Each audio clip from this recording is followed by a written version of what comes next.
İlham Namiq Kamal, xalq artisti, professor, teatr və kino aktyoru. 1949-cu ildə Bakıda anadan olub. Mirzəağa Əliyev adına Azərbaycan Dövlət Teatr İnstitutunun dram və kino aktyorluğu fakültəsini bitirib. Gənc tamaşaçılar teatrında, Akademik Milli Dram Teatrında çalışıb. İlham miniatür teatrının yaradıcısıdır. Azərbaycan Dövlət Mədəniyyət və İncəsənət Universitetində pedaqoji fəaliyyət göstərib. Üzeyir ömrü, bəyin uğurlanması, xatirələr sahilində 777 nömrəli Qızıl Qaz və sair bədii filmlərdə, Mozalan satirik kino jurnalının buraxılışlarında, televiziya tamaşalarında çəkilib. 2013-cü ildə Azərbaycan Respublikası Prezidentinin müvafiq sərəncamı ilə Şöhrət ordeni ilə təltif edilib. İki nəhəng Azərbaycan kinosunun rejissoru işləmişsiniz. Bu, hər kəsə nəsib olmur. Əjdər İbrahimov və Hüseyn Seyidzadə.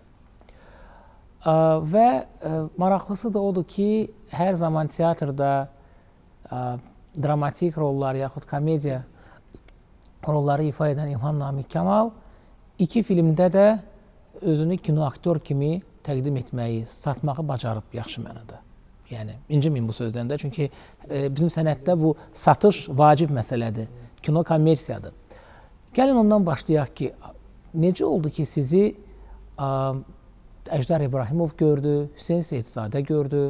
Mən bunu deyim, deməli, bilirsiniz ki, Qaynana filmini Ulu Öndər Heydər Əliyevin nətər deyərlər, bir təklifi ilə filmə dedilər çəkilsin, bədii film. Onda əlbəttə Nəsibə xanım da təkrarsız sənətkardır. O başlandı sınaq çəkilişləri və libretto deməli, filmin kino senarisi Əjdər İbrahimov və onun həyat yoldaşı Margarita Maleyevanın qələmindir. Onlar yazmışdı və onlar bilavasitə o filmdə məni gördülər. Yəni, Qaynana filmində bir sənə. Ondan sonra Əjdər müəllim film çəkdi. Nazım Hikmətin eyni adlı Qəribə Adam kinosunda. Orada Əbdülrəhman obrazına təsdiq elədilər. Və yəni bu iki böyük ustadda bu da bir talih naxışıdır deyərlər. Həm də bilirsiniz, mən sizə deyim də, bu sənətdə bir bəxt olmalıdır. O yaddan çıxarmaq lazım deyil. Bir bəxtin də olsun. Bu bəxt olmaqla bərabər səndən də çox şey asıldı ki, əgər indi Əjdər müəllim o Qaynana filmində o bəyənməsəydi, görməsəydi Hüseyn Seyidzadənin filmində, bəlkə də o dəvət eləməzdi öz filminə. Bu da ola bilərdi, əlbəttə ki. Amma iki sənətkarın ikisini də mən əlbəttə çox belə xoş, belə duyğu ilə xatırlayıram. Çünki onlar böyük ustadlar idi, böyük ustadlar idi. Və bu indi görürsünüz, bu adi bir Qaynana filmində baxın. Hər kadrı elə bir şəkildir. Hər kadrı elə bir gələn ki, yüksək səviyyəli şəkildir. O da əlbəttə ki, həm Hüseyn müəllimin əlbəttə zövqü ilə o Fikrətin, operatorun çəkdiyi kadrlardır. Və bu gün də həm də bir şeyi də yaddan çıxarmayaq ki, bilirsiniz, komediyadır, deyirsiniz ki, komediya. Komediyadır. Amma Əjdər müəllim onu belə bayağı komediya kimi çəkmədi. Bəli. İstər İlqar bugün o baxılır və İstər İlqar obrazını, İlqar obrazından da ki, rejissordur, varyetenin rejissorudur, dostu da Ayazdakı bəstəkardır. Bunları məsələn başqa rejissor olsa, bəlkə ötürər bunlar belə gülməli adamlar kimi çəkərdi filan. Bu çox real və təbii bir tapşırıqlar verirdi ki, bu çox, bilin ki, gələcəkdə bunlar Azərbaycan xalqının simalarıdır. Onları çox alicənab təqdim eləmək lazımdır. Və bizim hər birimizdə tələbə o idi. Biz də o alicənabı kadrlarda siz görmüşsünüz, artıq 40 ili keçib, o cürdə tamaşaçılar qəbul edir. Bax, yeri gəlmişkən çox yaxşı bir məqama toxundunuz. Mən deyərdim ki, Qaynana filmi ilə bağlı bir çox müsahibələr olub. Yəni, belə deyək də, artıq 50 ilə yaxındır bu müsahibələr gedir. Amma ilk dəfə olaraq siz alicənab sözünü işlətdiniz ki, Azərbaycan xalqı həmin filmdə alicənab olaraq göstərilib. Yəni, bu əslində son dərəcə maraqlı bir məqamdır. Bax, İlham mənim, təbii ki, o filmdə Nəsibə xanımın mührü var. O filmdə təbii ki, Tofiq Quliyevin musiqisi var. Yəni, bir ansambldir da kino. Hüseyn Seyidsadənin o quruluşu var. Amma axı İlqar da sevilir. Yəni, adi bir rejissor olmasına baxmayaraq İlqar da sevilir. Yəni, özünüz öz istədiyiniz İlqarı yaratmışdınız, yoxsa rejissorun qarşınıza qoyduğu tələbi yerinə yetirdiniz? Yox, əlbəttə ki, siz də çox gözəl bilirsiniz ki, kino rejissorun qayçısı altındadır. Hər vaxtı istəməsə onu kəsəcək, atacaq. Amma məsələ ondadır ki, əlbəttə mən də çalışdım ki, o zövqlü əsl mənada ağayana ifa eləyim. Əlbəttə tələb də, elə Hüseyn müəllimin tələbi də çox yüksək səviyyədə idi. Əlbəttə Hüseyn müəllim mən demək istədim, qəddar rejissordur. O hər şeyi qəbul eləmirdi. Mənim yadıma gəlir, bir dəfə bilmirəm nə oldusa, hətta Nəsibə xanıma dedi ki, bu olmaz. Orada belə idi, orada bir yer var idi. Biz deməli Ayazla birlikdə gedəndə o çamadanları götürəndə bir dənə Nəsibə xanım qayıtdı ki, maçadanlarından müğayət ol. Bu deməli tamaşada Nəsibə xanım maçadan deyəndə bizim cəmaət gülürmüş. Başa düşürsünüzmü? Gülür də, maçadan dedi, çamadan dedi, yaşlı qadındır da. Birdən Hüseyn müəllim dedi, saxlayın, çəkiliş bu gün dayanır. Niyə? O sözü niyə dedi? Nəsibə xanım dedi ki, axı bu oldu teatrda deyir, teatrda deyə bilərsə, mən indi başqa ölkələrdə deyir, mən maçadanı necə onları başa salam? Maçadan nədir? Deməli, qlobal düşünüb. Bəli, yəni, sonra bir dəfə də mən səhv eləməyə az qaldı, səhv eləyim ki, orada gəlirəm ki, qızı təhvil verirəm, gedəndə deməliyəm sağ ol. Sağ ol yerində, mən gəlini təqdim edib, mən çıxanda bir də dedi ki, mehriban olun. Gənə deyirdim, Hüseyn müəllim dedi, saxlayın. Sonra dedim, vay, mən necə səhv elədim. Nəsibə xanım keçənsə bu necə əsl məndə danladı, gör mənim başıma nə oyun gətirəcək də. Sən orada nə dedin? Dedim, sən mən bağışlayayım, burada sağ ol idi. Mən dedim ki, mehriban olun. Gördün, bir dəqiqə dayanın. Başladı fikirləşir. Hə, bir də çəkirik bunu. Dedim, Hüseyn müəllim, sağ olun. Yox, mən fikirləşdim, elə o mehriban olun deməli, yəni qırın bir-birinə, elə bu cürdür, qırın, belə elədi, mehribanı sözü elədiyinə ki, belə gəlib dava eləsinlər, belə qırsınlar bir-birinə. Mehriban olun. Ona canım da qurban, özüm də qurban. Mən özümə düşmənəm. Mehriban olun.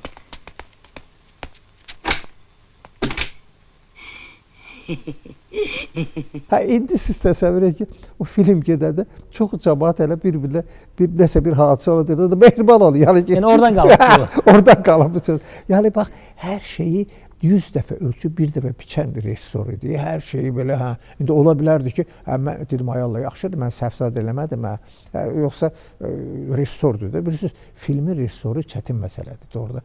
Tamaşada ola bilər ki, müəyyən improvizasiyanı sən bugün eləyərsən, sabah onu yığışdır. Axı, filmdə bu cür olmur. Sən bu qalacaq, lentdə qalacaq. O lenti də uzağa qalsa, kəsib atacaq, sənin yerin kəsiləcək, istərsəmən. Epizodların gedəcək, azalacaq. Mən bu iki rejissorun ikisinə də əlbəttə ki, çox böyük ehtiramla yanaşıram, böyük ehtiramla, məsələn. Amma bir dənə də bir məsələ də məni düşündürür ki, təsəvvür edin ki, Qəribə adamı, Əjdər müəllim, Əjdər İbrahimov Qəribə adamı 2 seriyalı çəkdi. Elə oldu ki, çəkəndən sonra bir ildən sonra o dünyasını dəyişdi. O da elədi ki, məsələn, o rus dilində çəkilmişdi. Çünki Rusiya ilə birlikdə çəkilmişdi. 2 seriyalı film idi. İndi siz təsəvvür edin, bugünə kimi o film Azərbaycanda demək olar ki, görməyiblər o filmi. Mən səmimi deyirəm. Məsələn, mən Moskvaya gedəndə Kultura kanalında, indi də bana Kultura kanalında ara sıra verirlər. Bəli, Rus televizyonlarında da var o film. Azərbaycan dilində niyə görə yoxdur? O deməli onu səsləndirirdilər təzədən Azərbaycan dilinə. İndi rejissor yoxdur, belə bir qovun məğrəbəsi də yoxdur. Zaman da dəyişir. Bilirsiniz, hamısı elə bilginə kiminsə adamı olasan, nətər deyirlər, kimsə sənin indi zaman dəyişib. Amma o dövrdə gərək bunu, vaxtında gərək bunu səsləndirirdilər Azərbaycan dilində. İlham, nə vaxtsa düşünmüsünüzmü ki, bir aktyor olaraq, bir sənət nümayəndəsi olaraq sizin fəaliyyətiniz yerli müstəvidə olmamalıdır. Məsələn, qlobal müstəvidə olmalıdır. Mən biraz başqa tərzdə deyim də. Tutalım, zaman ötüb və fikirləşirsiniz ki, məsələn, mən belə bir qiymətləndirmə verim. Dəmir pərdə olmasaydı, indi düzdür, müstəqillik dövründə də sizin demək, kifayət qədər imkanlarınız oldu. Amma məsələn, İlham Namiq Kamal, tutalım, Qərbdə tanınmış bir aktör ola bilərdi. Yəni o hüdudları aşa bilərdi. Axı o filmlər çəkilirdi. Yəni o filmlər kifayət qədər güclü rejissorlar tərəfindən çəkilirdi. Bir çox ölkələrə satılmışdı. Fikirləşmirsiniz ki, ümumiyyətlə qlobal şəkildə, yəni İlham Namiq Kamalın adı yerli müstəvidə yox, qlobal müstəvidə daha populyar ola bilərdi. Nə vaxtsa belə cəhdlər eləmisinizmi ki? Yox, mən heç vaxt onu mən aktyor cəhd eləməməlidir. O qismətdir. Qisməti varsa çəkiləcək və yaxud elə bir məsələn elə bir dairə var ki, çevrə var ki, sən orada çevrədə olasan, mən çevrələrdən uzaq olmuşam həmişə. Necə deyirlər, bir balaca öz xasiyyətim ola bilər ki, qorumuşam, necə deyirlər. Amma qismətdən də artıq olmur. Nə varsa göz qabağındadır. Film də var bugünkü gündə, televiziya filmləri də var, mozalanlar da var. Bugünə kimi tamaşalar gedir, musiqili teatrda bugünə kimi tamaşalar gedir. Elə orada bir 3 tamaşanın quruluşu mənimdir. Necə deyirlər, libretto da yazmış. O da danışacaq ayrıca. Hə, İlham müəllim, bax, mən yenə gəlmək istəyirəm başqa bir məsələyə. Niyə sizi daha çox mozalanlara çəkirdilər? Sizin mozalanlarınız daha çoxdur. Özə müxtəlif personajlar, bürokratlar, yaxud o qurbanlar, yaxud nə bilim, xaricdən gəlib öz ölkəsini tərifləyən. Yəni çoxdur da, o qalereya çox zəngindir mozalanlarda.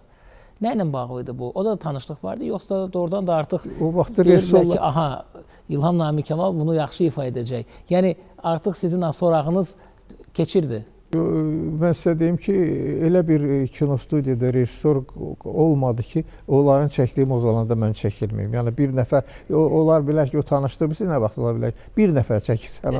Mən Ocaqovda çəkib, necə deyərlər, Ziyafətdə çəkib, Vaqifdə çəkib, Ceyhun'da çəkib, yəni Cəmildə çəkib. Yəni elə bir rejissor yoxdur ki, onun mozalanda mən çəkilməyim də orada. Yeri gəlmişkən həmin o xaricdən gələn Azərbaycanlı personajı, ümumiyyətlə o süjet bugün də aktualdır. Yəni orada əslində bir, belə deyək də, sarkazm var.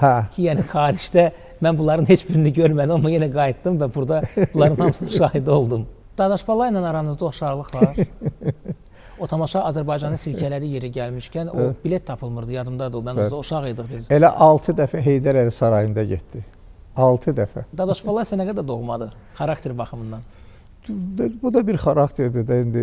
O da ola bilər bizim cəmaata çox yaxın idi. O necə deyirlər, o vaxt bir Sovetski var idi. Sovetskidə evlər var idi. Nə bilim damlarda əyləşirlər. Quş uçurulanlar var idi. Xarakterlər vardı.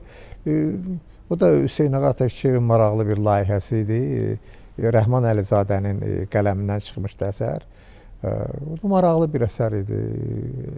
Bugün də görürsünüz, xatırlayırsınızsa, deməli, yadda qalan olur da. Yəni Qızıl Fonddadır. Ümumiyyətlə, siz Hüseyn Ağa Təkişiyevi xatırladınız. Mən hesab edirəm ki, Azərbaycan teatrının nəhəng rejissorlarından biri olub. Çünki mən də işləmişəm, yəni ilk başlanğıcda onunla işləmişəm, asistent olaraq. Hüseyn Ağa müəllimi necə xatırlayırsınız?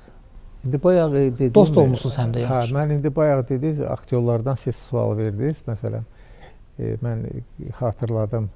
Yaşarı xatırladım, Ələbbas Qədirovu, Fuad Poladovu, Səməndər Rzayevi. Hüseyn Ağa ilə biz 15 yaşından dostluq eləmişiz. 15 yaşından? Bəli, o məktəbdə oxuyurdu, mən də məktəbdə oxuyurdum, ara sıra görüşürdü, sonra o da dərnəyə gedirdi, biz də dərnəyə gedirdi, belə görüşürdü. Sonra o universitetə daxil oldu, sonra onlar getdilər Şəkiyə. Şəkiyə də gedəndə biz o dostluğumuzu davam edirdi. Mən gedirdim, tez-tez Şəkilə görüşürdük. Sonra gəldi Akademik Milli Dram Teatrına, baş rejissor gəldi. 3 ildə 9 tamaşa hazırladı, siz təsəvvür edin. 3 ildə.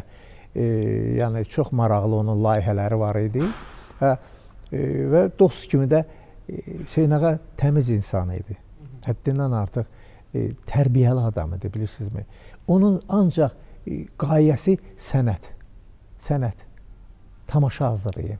Özü də gözəl, onun görkəmi də var idi. Filmə də çəkildi, görürüz. Anar da onu Üzeyir obrazı necə tapdı, Anar onu çəkdi. Yadigar qaldı. Siz o çəkilmişsiniz yeri gəlmişkən. Mən də orada bir jurnalist rolunu çəkilmişim. Yəni Hüseyn Ağa, heyf Hüseyn Ağanın əlbəttə Azərbaycan teatrında elə deyim ki, Tofiq Kazımovdan sonra Hüseyn Ağa Atakişiyev idi. Götürdü o Bəli, haqqı, bəli. və ondan da elə paralel oyla da Azərbaycan Nemət. Bax, bunlar doğrudan da Azərbaycan teatrında öz sözlərini deyən sənətçilər oldular. Sonrakı dövrdə siz bir teatr açdınız, İlham Miniatür Teatrı. Bəli. Müstəqillik dövründə. Müstəqillik dövründə. Müstəqillik dövründə. Və bu teatr mənim yadımdadır ki, son dərəcə populyar idi Azərbaycanda. Birincisi fərqli idi yanaşma, bir musical idi əslində. Bəli, bəli. Azərbaycan teatrında yenilik idi. İkinci də ki, insanlar yəni daha çox maraq göstərirdilər. Yəni ənənəvi sənətdən, yəni dünya sənətinin qəbul etdiyi, amma Azərbaycanda hələ gəlib çıxmayan bir janr idi. Siz bunu gətirdiniz. Bax, maraqlıdır. İlham Miniatür Teatrı qarşısına hansı məqsədləri qoymuşdu? Yəni bu teatr düzdür, bugün yoxdur faktiki olaraq. Bəli. Amma müəyyən bir dövrdə Azərbaycan teatrının müəyyən bir zaman kəsiyini əhatə etdi. Bəli, 16 il ərzində. 16 il ərzində. Miniatür teatr idi. Nə zərurətdən yarandı İlham müəllim? O bilirsiniz, o vaxtlar hələ biz Bəli, miniatür yəni nədir bu? Yəni deyim ki, biz Sovetlər dövründə o vaxt ki biz müstəqilliyə çıxmamışdıq. Bura gəlirdi, Arkadi Rakinin teatrı gəlirdi, miniatür teatrlar gəlirdi. O teatrlar ki, onlar elə bir yenə tamaşaçının elə bir tikan çıxardır qəlbindən. Elə mövzulara toxunur ki, o mövzularda dedi ki, mən bunu tamaşaçı oturur dedi ki, mən bunu deyə bilməzdim, teatr dedi. İndi akademik milli dram teatrıdır və yaxud başqa musiqili teatrdır. Burada o qədər də ənənəyə uyğun tamaşalardır. Burada isə elədir ki, musiqi, yumor və insanların qəlbindən o tikanları çıxardan. Həm də ki, musiqilər də necə? Canlı klip idi. Həm rəqs idi, həm klip idi, həm aktyor oxuyurdu, rəqs eləyirdi. Tək aktyor yox, bütün truppa birlikdə və orada da mən belə ki, o tamaşaçı üçün çox maraqlı idi və o da müstəqillik dövründə. Axı bilirsiniz ki, Sovetlər dövründə ümumiyyətlə ikinci teatr açmaq, yəni başqa qayəli. Məsələn, mənim yadımdadır, bizim böyük müəllimimiz Tofiq Kazımov, o istəyirdi ki, Savermennik kimi müasir teatr Moskvada olan teatr açsın. Amma imkan vermədilər, mümkün deyil. Bir teatr olmalıdır, bir teatr təsəvvür edin. Tofiq Kazımov da işləyirdi, Mehdi Məmmədov da işləyirdi. 2 magikan bir teatrda təsəvvür edin. Mümkün deyil bu. Çətindir, bu çox çətindir. Yəni, çox heyif, məsələn, o qəbilli istedadlar azaldılar. Bilirsiniz, bəlkə də onlar bilirsiniz, gedəndən sonra biraz da teatrın mühiti çətinləşdi. Elə bu gün də çətinləşir, mən sizə deyim, çətindir. Bilirsiniz, teatrın əsas inkişafı onun rejissurası deməkdir, rejissor olmaq. Yəni, baş rejissordan söhbət gedir. Yəni, o teatrı sırf, necə deyərlər, öz beyni ilə, öz beyninin məhsulu ilə yeni əsərlərə açarlar tapmaq, klassikaya yeni açarlar tapmaq və tamaşaçıya təqdim eləmək.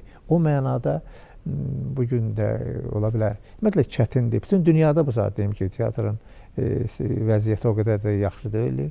Bunu səmimi demək lazımdır. Biz də indi yeni istedadlar gəlir. Bu istedadlar Allahın köməyi ilə onlar da öz müqtədir qüvvətlərini göstərmədilər ki, Tofiq müəllimin zamanına çata bilsinlər, Mehdi müəllimin zamanına çata bilsinlər, Hüseyn ağanın necə olmasa zamanına çata bilsinlər. İlham müəllim, bax, siz özünüz də pedaqoqsuz. Neçə ildir fəaliyyətlə məşğulsuz? Artıq 35 il. 35 ildir. Deməli, bir məsələ xüsusi olaraq maraqlıdır. Çox vaxt müəllimlər, indi bu el məsələləridir, deyir, hər şeyi öyrədir öz şagirdlərinə, amma bir fəndi saxlayır ki, o fənd onun bütün hallarda müəllimlik statusunu bir növ qorumuş olur. Maraqlıdır, İlham Namiq Kamal bütün fəndləri öyrədib öz tələbələrinə, yoxsa bir fəndi yenə də saxlayıb ki, hər halda da bir, necə deyim, bir özünü sığortalamaq kimi də, yəni bu müəllim də bu nəsə fərqlənməlidir. Yox, mən hər bir istedadlı tələbə edir. Mən canım da qurban olub həmişə onları, bugün də onları çox istəyirəm. Hansı teatrda olurlarsa olsunlar, onları mən çalışmışam düzgün tərbiyə edir. Düzgün tərbiyə edirsiniz. Bilirsiniz, tələbə həm, bilirsiniz, mən bayaq da dedim, həyatda da normal insan olmalıdır. Bayaq siz, alicənab sizi çox gözəl tutunuz. Bəli, bəli. Əgər oğlandırsa bir ağayana bəy kimi olmalıdır. Xanımdırsa xanımlığı olmalıdır onun, bilirsinizmi? həyatda özünü qorumalıdır. Yəni yüngül necə deyim məclislərə, yüngül nə bilim o bayaq siz də söhbət elə seriallara çəkilməklə o heç vaxt heç nə qazanmayacaq. O bu gün olacaq, sabah olmayacaq. O kateqoriya Özünü saxlamaq çox çətin məsələdir. Necə müəyyənləşdirirsiniz? Yüngül, tutaq ki, əsərlər yaxud ciddi əsərlər. İlham Namiq Kamalın özünün kriteriyaları necədir? Yəni o necə ayırd eləyir? Bax, peşəkarsınız, illərin peşəkarı olaraq. Yox, birinci mən əgər kimsə təqdim edəndə, birinci onu mən rejissorunu tanımalıyam ki, bu rejissoru kimdir? Onun səviyyəsi nədir? Üzr istəyirəm. Siz axı bayaq dediniz, mən əgər Hüseyn Seyidzadə çəkilmişəmsə və yaxud Əjdər İbrahimovda və yaxud Anarın filmində, Vaqif Mustafayevin filmində dedim, mən nətər, mən bilməliyəm ki, indi bugünkü gündə təzədən onları, necə deyirlər, tapdalayıb keçə bilmərəm axı. O səviyyəli insanlarla, o və yaxud Ramiz Həsənoğlu rejissor televiziyada tamaşalar hazırlayıb. Yəni bunları yeri, düzgünlü yeri qiymətləndirə biləsən də. İlham müəllim, deməli, qardaşınız da aktyordur. Gəlin, açıq danışaq. Hansı keyfiyyətləri İlham Namiq Kamal və Cəfər Namiq Kamal üstündür, hansı keyfiyyətləri aktyorluq sənətində aşağıdır? Yəni, oturub bir müqayisə edirsinizmi ki, Cəfər məndən üstündür burada məndən üstün deyil? Yox, mən onu fikirləşmək iqtidarında da deyiləm. Mən bilirəm ki, istedadlıdır, çox istedadlıdır, tələbkardır. O da həyatda özünü, necə deyərlər, belə bir ağayana saxlayıb, amma səhnədə göz ki, Cəfər də min cür, o da həm dramatik rollar oynayır Cəfərdə, həm dramatik, onun necə deyirlər, istedad qabiliyyəti var, həm komediyada da çox belə maraqlı komediyalar, hərdən o yaxşı sözü var, deyir, mən obrazı mənə verəndə qazıntılar eləyirəm, mən də hərdən gülə edərəm, qazıntı elə, oradan da maraqlıdır, oradan bir xarakterləri tamaşaçılara təqdim eləyirəm. Mən bir tərəf müqabildə çox elə tamaşalarda da olmuşuq, televiziya tamaşalarında elə. Çətin deyil ki, qardaşınızla tərəf müqabili olmaq. Əksinə maraqlıdır. Maraqlıdır. O peşəkar olduğuna görə, məsələn, mənim ərim dəlidir də, biz tərəf müqabili olmuşuq. Ondan sonra bu dünyanın adamları, 4-5 tamaşada biz tərəf müqabili olmuşuq. O çox maraqlıdır. Aktyor İlham Namiq Kamaldan çox danışdıq. Amma mən istəyərdim ki, rejissor İlham Namiq Kamaldan danışaq. Ümumiyyətlə, siz, mən sizin bir tamaşanıza baxmışdım, Əliqulu bugün evlənir. Düz etsin, tamaşalarınız var rejissor olaraq, amma mən son tamaşa üzərində istəyirəm dayanaq ki, son tamaşanın üzərində dayanmağımızı istəyirəm. Niyə görə? Çox vaxt deyirlər, aktyor özü rejissor olanda, məsələn, baş rol ifaçısıdır və eyni zamanda rejissordur, hansısa itirir. Ya onun səhnədəki performansı itirir, tamaşaçı istədiyini ala bilmir, ya da quruluş baxımından onu artıq peşəkar tamaşaçı görür, itirir. İlham Namiq Kamalda bu itkilər olubmu? Çox gözəl sual verdiniz. Əlbəttə, mən özümü o rejissor belə titulunda qədər yox, amma ürəyim istəyən hansısa bir əsər olubsa, məsələn, tutaq ki, musiqili teatrda Şeytanın yubileyi olub mənim tamaşam, quruluşumda, sonra Amerikalı kürəkəni və siz üçüncü tamaşanı dediniz. O, bilirsiniz, o tamaşa mənə çox düşündürdü. Mən Sabit Rəhmana çox böyük bir komedioqrafdır, Sabit Rəhman. Mən o əsəri bir 50 il bundan qabaq yazılmışdı. Mən gördüm ki, bu çox müasir əsərdir, həddindən artıq. Bunu niyə bugünkü gündə buna libretto yazmaq, tamaşaçıları necə deyirlər, cəlb eləməmək və bugünkü gündə də o tamaşa həm mən libretto müəllifi, həm də quruluşçu rejissoru kimi həm də ki, ətrafımda gördünüz orada, mənim bütün tələbələrim də orada oynayanlar, özü hər biri də yüksək səviyyədə ifa eləyirlər. Bəs özünüz aktyor kimi, rejissor kimi, yəni həm quruluş verirsiniz, həm də Əliqulusuz. Elədir ki, hətta qurulanda da düzdür, onu çox gözəldir. Axı, quruluş verəndə geri sən özünü kənardan görəsən. Mən ona görə də onu quranda bizim gözəl aktyorumuz orada oynayır. İqrar Salamov. Yəni, o başqa roldə oynayır. Mən onunla qurdum. Yəni, əsəri qurdum tək onunla. Sonra özüm ora, necə deyərlər, Aha, maraqlıdır. qoşuldum. Yəni axı mən onu kənardan görməsəm ki, mən ümumi tamaşanı görməliyəm, tək mən özümü görməli deyirəm. İlham müəllim, təşəkkür edirik maraqlı müsahibəyə görə və sizə dərin minnətdarlığımızı bildiririk. Çox sağ olun, mən sizə təşəkkür edirəm və yeni layihələr arzulayıram və elə at ilində muradınıza çatasınız. Təşəkkür edirik. Real TV-də Azərbaycanın xalq artisti, görkəmli kino və teatr aktyoru professor İlham Namiq Kamalın profili idi və çəkilişə yaratdığı köməyə görə Azərbaycanın ən qədim kinoteatrlarından olan Nizami Kino Mərkəzinə dərin təşəkkürümüzü bildiririk. Mövsümün ən yeni filmlərini burada izləmək imkanınız var. Salamat qalın.